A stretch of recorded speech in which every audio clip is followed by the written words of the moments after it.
வீடியோவில் என்ன பார்க்க போறோம்னா ஷோல்டர் ரிடக்ஷன், நெக் டீப்பை பொறுத்து ஷோல்டரில் எவ்வளோ ரிடக்ஷன் பண்ணுறது அப்படிங்கிறதான் பார்க்க போகிறோம். அதுக்கு உங்களோட ஃபஸ்ட்டு ஃபுல் ஷோல்டர் எடுத்துக்கோங்க. என்னுடைய ஃபுல் ஷோல்டர் வந்து 13.5 வருது.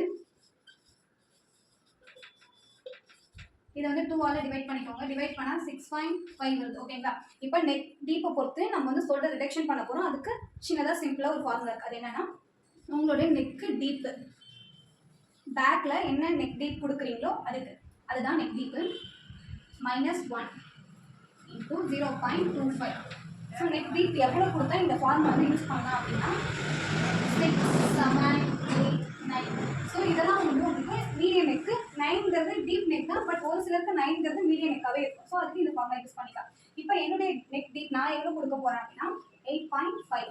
ஸோ அது வந்து -1 into 0.25 பண்ணால் இது வந்து 7.5 into 0.25 equal to 1.76. இந்த 1.76 தான் நான் வந்து இந்த ஆஃப் ஷோல்டரில் மைனஸ் பண்ணேன்.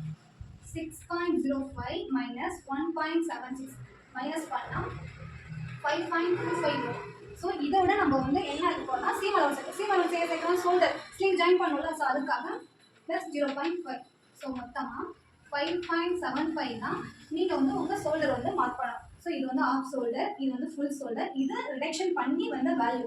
இந்த வேல்யூ தான் நம்ம வந்து ப்ளவுஸில் மார்க் பண்ணணும். இப்படி ப்ளவுஸ் இருக்குமா, இங்கே வந்து நம்ம வந்து நெக் மார்க் பண்ணுமா, இங்கே ஆம் நெக் மார்க் பண்ணணும்.